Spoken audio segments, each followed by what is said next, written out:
Notice is given of a workshop of the Board of Directors of the district to be held at 105 Port Road, Port Isabel, Texas on January 27, 2021 at the hour of 4:30 p.m. for consideration of the business of the agenda below. This notice is posted at the office of the district on January 22nd, 2021 at 1 p.m. in accordance with the Texas Open Meetings Act. Do I have to read that? No, I didn't think so. you don't have to read it all. I didn't think so. I always A thought lot it's of funny. people like to. Yeah, I don't like to. So I call the meeting to order, and we have myself, Mr. Starkey, Mr. Donahue present, so we have a quorum. And we will stand for agenda item 2, the Pledge of Allegiance and invocation. I pledge allegiance to the flag of the United States of America and to the republic for which it stands, one nation, under God, indivisible, with liberty and justice for all.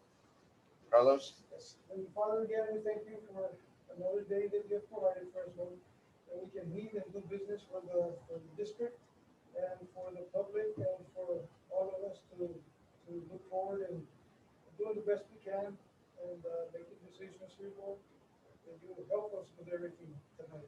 In Jesus' name we pray. Amen. All right, agenda item 3, Open Meetings Act. We are going to be graced by our attorney, Mr. Brian Hanson. Have at it. Ready? Sure. Begin. You have 15 minutes. Well, I mean, we were scheduled for an hour to do this and director responsibilities. I don't think it might not take an hour, depending on how many questions you have. Let the record show that Board Member Dave Bowder has just joined us.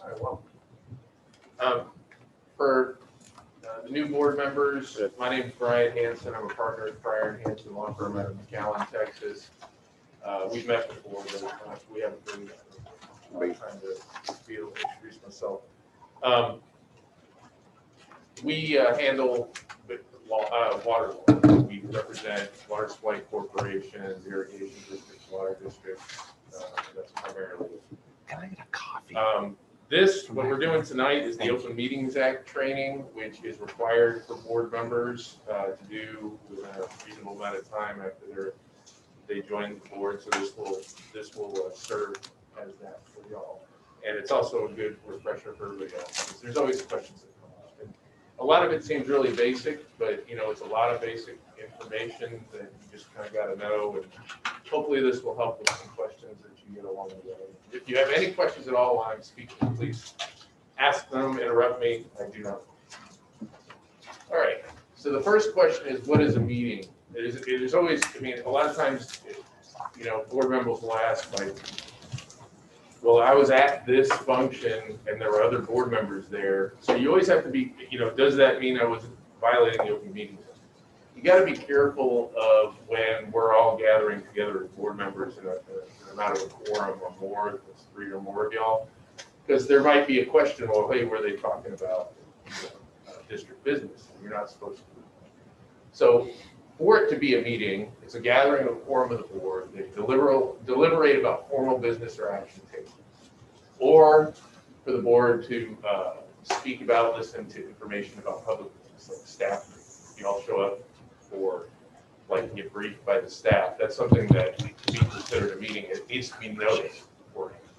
With proper notice to the public, with what the topics are going to be, so that because the public has the right to show up and witness it. That's the whole purpose of the Open Meetings Act. But it doesn't count for social functions, like if we have like a golf tournament, ceremonial event, a press conference, a parade, something like that. You can violations of this can be criminal. We'll go over what those are later, so you want to be real careful not to violate. To notice, a lot of times there'll be questions as to, well, what does this item need to say? What language needs to be on there? What it gives sufficient notice to the public as to what you're going to be talking about after the meeting. And this is for what we post. For example, for a manager's report, you can't just put down manager's report. That's not sufficient. You've got to have more detail talking about what it is that you're going to be talking about. So if a member of the public wants to show up and talk about the particular topic, they had enough notice that that was the topic that was going to be addressed. So it can't be too vague. A lot of times, questions come up about personnel matters. If you've got personnel matters, how much detail do you have to go into? It depends on how much of public interest. So if it's something to do with your general manager, yes. If it's just, a regular employee, probably not. But you want to err on the side of more detail and writing out what's going to be on the agenda. The public comment, they can talk about any subject they want when they come up to the public comments section. It doesn't have to be on the agenda. They don't have to be addressing anything on the agenda. Right. You can limit them in the amount of time that they speak. It's recommended that you don't address them and start talking about it, because then it can turn into a topic that wasn't noticed, that gets some discussion and things on. So it's always best just to let them speak, hear them, and then thank them, and then move on. Who dictates the time, and when is that communicated? And it's a reasonableness. Like if you have 100 people, you can't give them all 5 minutes, so you can give them what's a reasonable amount of time. It's good to set kind of guidelines before everybody starts talking. If there's 1 or 2 people, you don't want them going on for 30 minutes either. But if you give them beforehand, like, hey, you've got, please limit it to 5 minutes. If the posting, it's got to be where everybody can see it at all times. You also have to put it on your website. You can't lock it away inside the city hall. There's sometimes when you might need an emergency meeting, and you can do it in as little as 2 hours notice. That's if there is a imminent threat. Then you can. This isn't. It doesn't have the full slide on the screen. So for like a hurricane is coming, you don't have 72 hours, which is normally a special meeting, or a regular meeting. You have to post 72 hours ahead of time. You can do it as little as 2 if you have to. If it's a big event. Here, a hurricane would be a realistic scenario. If you don't, the reason that you have to post proper notice, if you don't, you can void, your actions can be voided. One example is the governmental body got together, had a board meeting, terminated the director without proper notice, and 17 months, he was awarded 17 months back pay, attorney's fees, benefits, and all that, because it was viewed as an improper action, because he wasn't given enough notice to come and address the board or hear what was being talked about.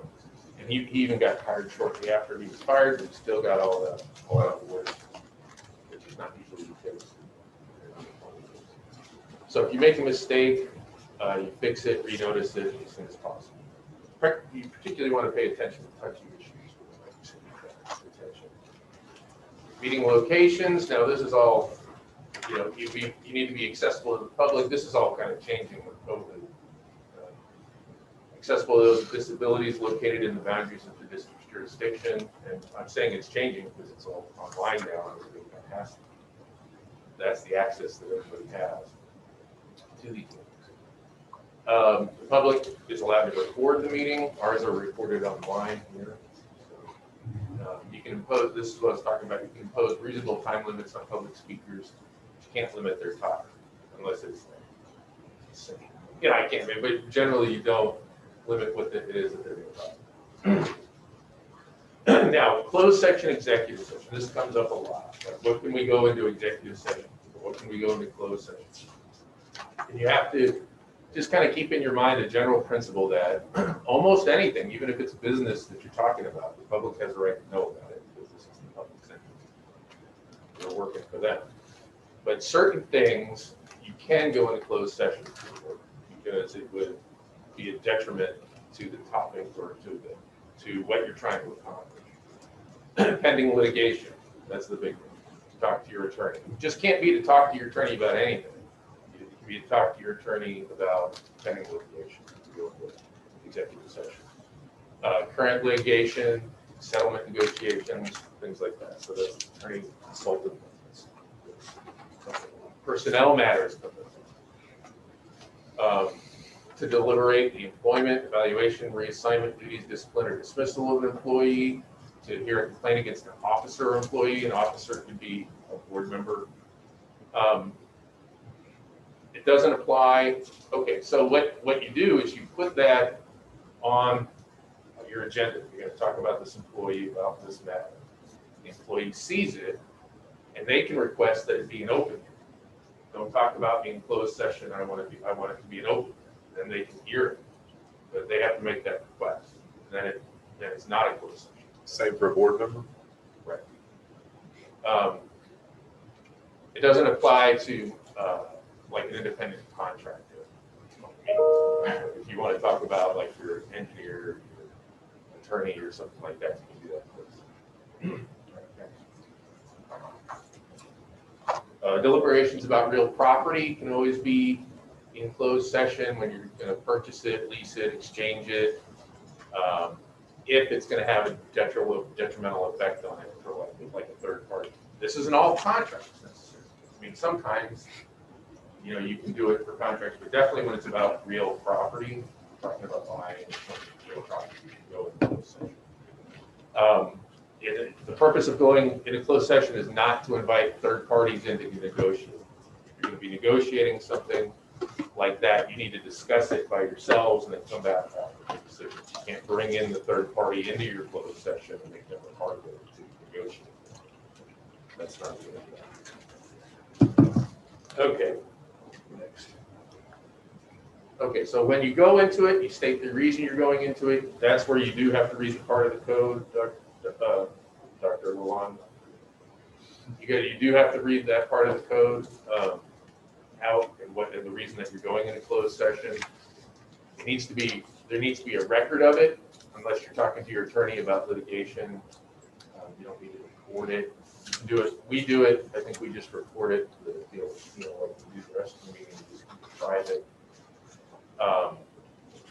Or you can do a certified agenda, which is what some people do when they announce the subject matter of each deliberation, a record of further action taken, and you certify the agenda.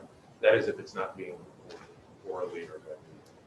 You got to keep them for 2 years. Class D misdemeanor to disclose it, the recording of the certified agenda without a court order. And the reason you keep it is if there's litigation or somebody has a question, court could order you to turn that over, depending on if there's a case. So that's why you got to be real careful, particularly with issues that people. All right, next. And who can attend your closed executive session? Only directors have a right to be there. An employee may attend if it's necessary for the meeting. You can invite an employee in, and it's not going to defeat the legal basis of why you're going into the closed session. Right?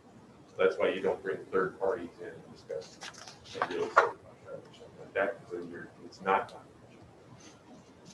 confidential. Nobody who's present would undermine the reason for the closed meeting may attend. And that's obviously kind of on a case-by-case basis, and that's something this is all changing too. I mean, just by practical effect, but technically it's all still correct. And teleconferencing, emergency or public necessity, and difficult or impossible to be in the same location. You can use a conference call. You can teleconference the meeting. Well, nowadays with COVID, I think everybody's pretty much permissible to attend over Zoom. A conference call to consult with the attorney. If ever for a reason I'm not here, you can bring me in on a phone call. A director can't just participate through a phone call. But if you want to call in your attorney or something, but I'm usually.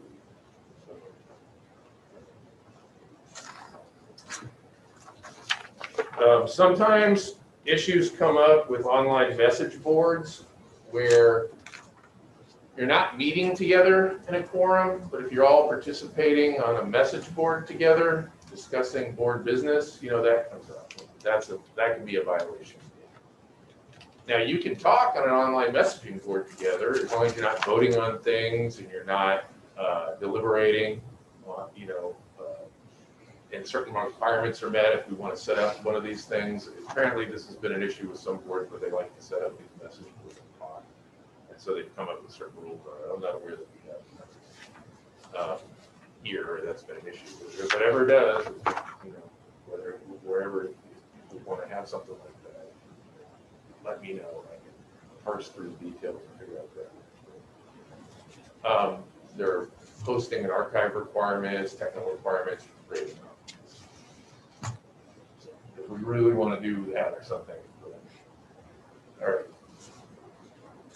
Okay, so these are the particular penalties that are potential under the Act, the Open Meetings Act. Failing to keep a certified agenda or recording, misdemeanor, fine only. Unlawful disclosure, disclosing a certified agenda or recording, it's Class C. You have civil penalties, fine only. Holding or participating in an illegally closed meeting could be fine or confinement. Circumventing the Act by meeting members less than a quorum, fine or confinement. That's what's called a walking quorum, where like two members will discuss something, and then the other member will take that discussion to another member of the board, take that discussion to another member of the board, and in effect, what you're doing is you are discussing it. Like you're creating a quorum. It's just what they call a walking quorum. You got to be careful not to do that. The idea is we all come together in front of the public, talk about things out in the open, unless it's one of the few exceptions. You go to the executive. And that's why, you got to be a little bit careful having lunch with 3 or more of you or something like that. And just don't, you want to avoid any kind of accusations or the perception that you get together and talk about work. But technically you're fine. And if you're at a social function, everybody knows you're at that social function together, there's less chance there's going to be.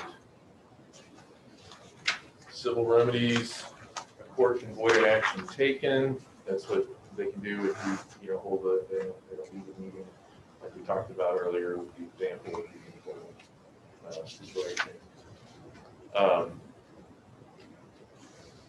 And you can be sued to prevent by actions in violation.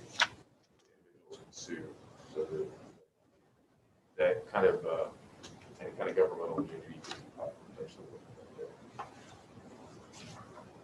Some updates, House Bill 2840. These have to do with public comments. That they test some of these. Members of the public have the right to address the board on any item on the agenda. So if they want to make a public comment about any item on the agenda, they can say, no, you can't talk about that. You can set reasonable rules regarding the right to speak, including the time. Set a reasonable time. Prior to this House bill, public comments were optional, no longer optional. The public wants to speak.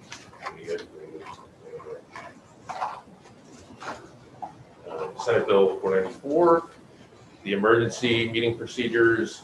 We can do it, I said earlier, 2, but you can do it 1 if you have to. This is clarified the meaning of reasonably unforeseeable circumstances. Fire, flood, earthquake, hurricane, power failure, transportation failure, all things very possible on an island. An epidemic, we've had one of these since this thing came about. And you never would have thought civil disturbance or an enemy attack would, you never know. So anything like that is like a reasonably enforceable circumstance where you can hold up a 1-hour notice. Could a major water leak qualify? I don't think so. I mean, it depends on the damage it's doing, I suppose. If it's like a natural disaster level damage, yes, I think so. But if it's just like, oh, we got a water leak. But if it's like It cuts off water to all of the islands.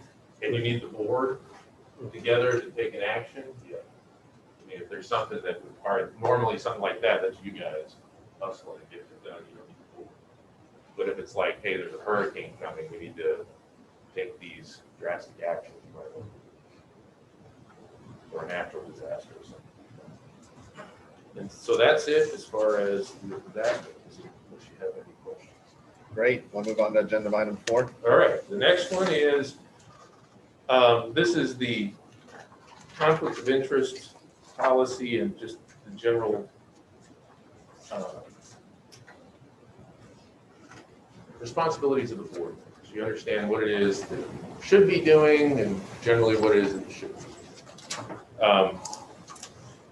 And highlighted in yellow are some of the more important things. that come up, because what you want to do is you want to, and I serve on a lot of boards. We go to several board meetings every month, for all these entities we represent. I've seen a lot. I'm not going to say I've seen it all yet, but I've seen a lot. What you want to do is you want to avoid the board member who is down here all the time dictating things to the staff and trying to run the place.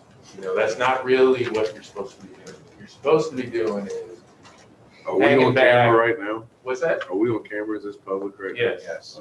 This is public. Perfect. I won't say a word. We'll talk later. We But will talk about you showing up here too much, though. Thanks. Sorry to interrupt. yeah, no, that's fine. So going through this, like directors must not only support and assist with the goals of the Water Supply Corporation, but ensure that their involvement in corporate business and activity no way conflicts with or inhibits the staff's effectiveness, efficiency, or productivity. So ideally, you guys are doing things in open meetings. I mean, you can still come down here under certain circumstances, and there might be, a reason to be here by yourself, talking to the staff and trying to deal with this. The corporation manager is not required to deal solely with any one particular board member with a direction from the board of directors to do so. Okay, but of course, if you come down here and you talk to the manager, but you just need to keep that in mind. You're not supposed to be the point for the board coming down here. The primary reason for a board member to be present at the corporate office is for official business at the direction of the board. Okay, unless a member of the system is pursuing a bill of benefit, that's an exception. If the direction of the board can say, hey, you are the point man on this issue, go deal with it. Or appoint a committee and say, hey, you're the head of this committee. Your committees are going to be 2 people or less, so they can't be boards. If you want official corporate documents for any reason, you go through the same channels in the Public Information Act that anybody else. You just do a written request and you'll get those documents unless they're privileged. But you can't, the idea is not to come down here and say, hey, I need to see this. And have the employees spend their time to dig up stuff for you for whatever purpose that you have. You want to go through a written request and get it just like everybody else. And if you have an issue that has to do with corporate business, put it on the agenda. Make it an agenda item, rather than just taking care of it yourself. Go down here and be like, hey, I think we need to do this about this issue. I got people coming to me, talking to me about this all the time. They're calling me on the phone because I'm a board member now, and I really think it's important. Hey, how come we aren't doing that over there? Why aren't we serving some this? Not the idea. Okay. Now, if you see a leak somewhere, you can call Carlos and say, hey, there's water gushing out over here. That's fine. But if you've got a particular issue you're trying to pursue, you want to kind of make it as open as you can.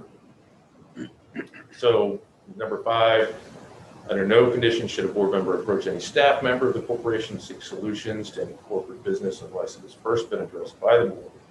At a regular meeting, the board member has been directed to take such action. The role of the board of directors is to set policy, ensure the financial well-being of the corporation, and to support and assist staff with the goals of operating the system. Now, conflict of interest. This is set out in the Texas Business Organizations. Conflict of interest comes up a lot, especially in small areas where we might have business and things that are dealing with the corporation that need water or have a particular issue. And so the idea is to just recuse yourself into one of those situations and play it safe. Better safe than sorry with that. We've got the rest of the board to do it, even if it's just if technically you can be there. Sometimes maybe you might not want to anyway, just to avoid interference. These are times where a director definitely has a conflict. Okay. He or she is a party to a contract or a transaction with the corporation. Don't deliberate or make decisions on that. An entity or organization for which you're a manager, official, or member, or which you have a financial interest is a party to a contract. Stay away from that. Yourself. If you're a developer that is requesting service from the corporation, that's fine, of course, but just recuse yourself from any issues having to do with that. If you're an employee or a family member or a shareholder, of a developer that is requesting service from the corporation. And I think the general rule is like third degree sensitivity or something. So, but if you're connected with the developer at all, just recuse yourself. If he or she is serving as a consultant, engineer, attorney, manager, or any other professional capacity for a developer with the property, disclose it and then recuse yourself. If you have any financial or special interest that may influence how you might vote on a contract or a transaction in any way, disclose it and recuse yourself. Okay. You can still be in the presence of the quorum that's discussing it. You don't necessarily have to leave. Sometimes you may, especially if you're going into like executive action about it or something, you may just decline to go into the executive session, let everybody else, especially if it's like litigation.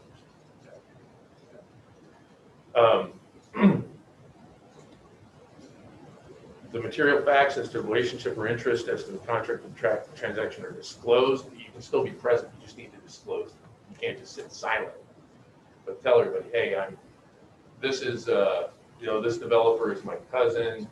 I'm gonna accuse myself. You've disclosed it, and you're just gonna stay silent while the discussion is happening about that development. And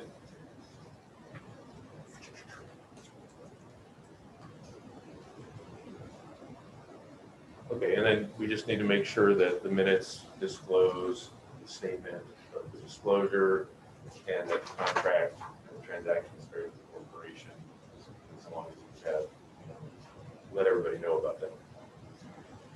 And note down to 12, no officer or director of the corporation should solicit or accept or agree to accept any appointments or any financial and or material benefit that might reasonably tend to influence your performance. That could be like flowers, it's been found to be like a nice bouquet is enough to be as a gift to or from a board member to be something that could financially influence you. So you got to be careful with that. I mean, it has to be directed towards a decision, but there's so many decisions going on. Just avoid the gifts to or from would be my advice. Make any personal investment that might reasonably be expected to create a material conflict. So you shouldn't do that. You shouldn't be like commingling your business with the business of the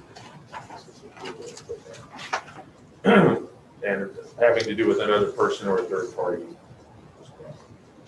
You need to keep confidential information confidential. If you happen to hear something about an employee or something like that, and something that would normally be confidential, you need to keep it confidential and not disclose that to the public.